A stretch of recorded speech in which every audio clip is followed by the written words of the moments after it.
안녕하십니까. 프로가 알려주는 빅데이터 AI 강의 4주차 시작하도록 하겠습니다. 이번 주도 신나게 두뇌 풀가동하여서 달려볼까요? 금주는 비주얼 학습, 군집, 차원 죽소, 연관 규칙에 대해서 설명드리도록 하겠습니다.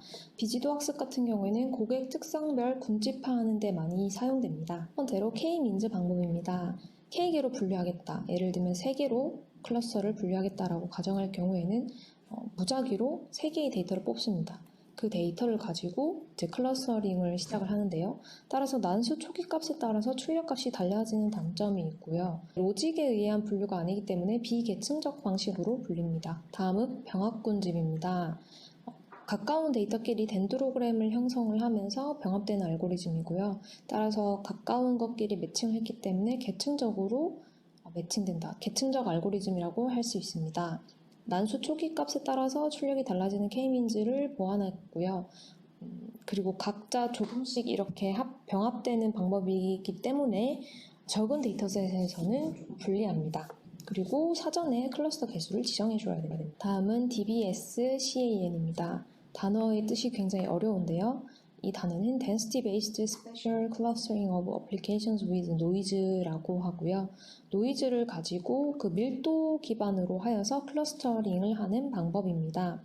KNN과 비슷한 알고리즘인데 무작위로 포인트를 찍어서 그 데이터 사이 거리 안에 정해진 개수 이상 데이터가 존재를 하면은 하나의 군집으로 판단합니다. 즉 밀도를 통해서 이제 군집화를 형성을 하고요. 예를 들어 한 군집에 5개의 데이터가 모이면 클러스터링을 하겠다라고 이제 여기에 선언을 하면 이제 5개로 된 것은 클러스터링이 됩니다.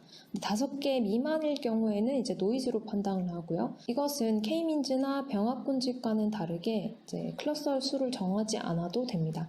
다만 밀도를 얼마나 할 것이냐를 사전에 지정을 해줘야 되고요. 비선형 모양으로 군집화가 가능합니다. 이것도 대규모 데이터셋에 굉장히 유리합니다. 다음은 비지도 학습 차원 축소입니다.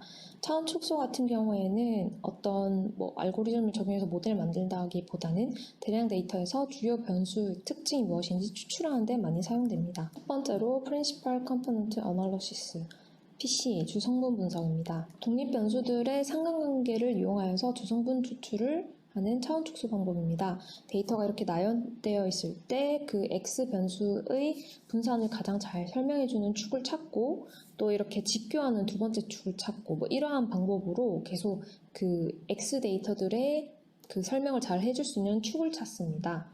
이러한 축을 어디까지 사용할 것인가 이렇게 또 설정할 수 있는데요.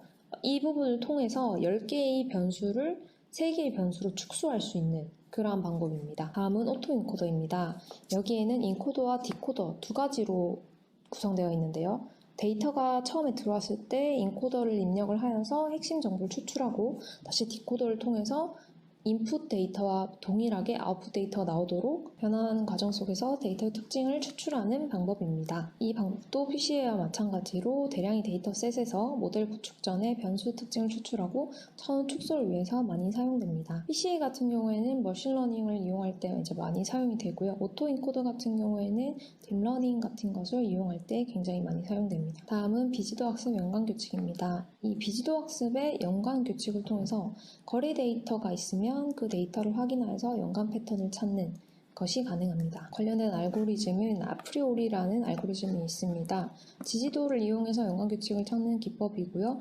최소 지지도, 예를 들면 0.5 이상은 나타나면 패턴을 찾겠다 했을 경우에는 0.5 이상의 항목을 빈발 항목으로 분류를 하여서 이 항목을 가지고 연관규칙을 생성합니다. 여기서 지지도가 무엇이냐라고 궁금하실 수 있는데요. 연관규칙에는 지지도, 신뢰도, 향상도의 단어가 있습니다. 지지도는 전체 상품 중에 A, B 상품이 얼마나 구매되었나에 대해서 체크하는 거고요. 신뢰도는 A 상품을 샀을 때 B 상품으로까지 구매가 이어지는 확률이 얼마나 되는가를 확인하는 것입니다. 말 그대로 A 상품을 샀을 때 B 상품으로까지 구매가 이어질 것인지에 대해서 신뢰가 얼마나 되느냐에 대해서 설명한 것이고요. 향상도 리프트 같은 경우에는 A 상품, B 상품을 살 때 서로 각각이 독립적인지 독립적이지 않은지에 대해서 설명하는 것입니다. 예를 들면 리프트가 1일 경우에는 각각 A 상품을 구매하는 것과 B 상품을 구매하는 것이 독립적이다라고 할 수 있고요. 따라서 연관관계가 없다라고 볼 수도 있습니다. 리프트가 1보다 클 경우에는 A 상품을 샀을 때 B 상품 상품을 살 확률이 굉장히 양의 상관관계가 있다. 향상도가 1보다 적을 경우에는 A 상품을 샀을 때 B 상품을 살 확률이 음의 상관관계가 있다라고 생각하시면 되겠습니다. 잠깐 쉬어가는 시간을 갖도록 하겠습니다.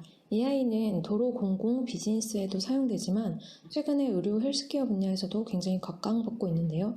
AI가 스포츠 동작을 분석하여서 자세히 코칭을 해주는 단계까지 왔습니다. 영상으로 한번 살펴보시죠. 운동선수들은 최단 기록, 최고 기록을 내기 위해서 최선을 다하는데요. 옛날 전통 방식에 의하면 단순히 영상을 보고 다른 선수들의 포즈나 자세를 따라하는 방식이었다면 최근에는 AI를 이용하여서 포즈 인식을 기반으로 하여서 자세를 교정하고 능률을 향상시킬 수 있습니다. 지금 보여드린 영상은 동계 스포츠 중 한 가지인 알파인 보드입니다. 선수들의 자세에 따라서 얼마나 잘 미끄러지고 커브가 잘 될 수 있는지 변화를 줄 수 있는데요. 선수들의 포즈를 한번 분석해 볼까요? 단순히 사진으로만 비교했을 때는 큰 차이가 나 보이진 않습니다. 그런데 이것을 AI 포즈 인식하는 것을 한번 적용해 보았습니다. 그랬더니 선수들의 어떤 자세나 각도, 휘어짐 정도를 시각화하여서 한눈에 볼 수 있는데요. 여기서 사용된 알고리즘은 딥러닝 기반 포즈 인식 알고리즘입니다. 일단 사람이라는 객체를 탐지해서 바운딩 박스를 그리고요. 그 사람의 각각의 추출된 좌표들을 통해서 머리, 무릎, 손, 무릎 등을 롤을 정합니다. 그래서 이 부분의 각도가 얼마나 되는지, 어떤 자세가 최적화되어서 더 좋은 성능을 낼 수 있는지. 옛날에는 이제 페이스 인식 같은 게 활성화되었다면 이제 점차 운동권에서도 포즈 인식 같은 것을 하여서 이제 개인화, 커스터마이징 하는 게 이제 활성화되고 있습니다. 대구에도 야구단이 있죠. 최근에 이제 삼성 라이온즈에서도 빅데이터 분석가를 뽑는다는 채용 공고를 본 적이 있는데요. 당연히 선수들의 포즈들을 분석을 하여서 최적화된 개인에게 맞는 최선의 포즈가 무엇인지를 아마 분석해주는 것을 원했을 거고요. 이처럼 의료, 도로, 공공뿐만 아니라 운동권에서도 이런 AI를 원하고 있다는 것을 충분히 보실 수 있습니다. 앞으로는 또 어떤 분야에서 AI가 활성화될지 굉장히 기대가 되는데요. 금주의 강의는 여기까지입니다. 강의 수강하시느라 수고하셨습니다. 감사합니다.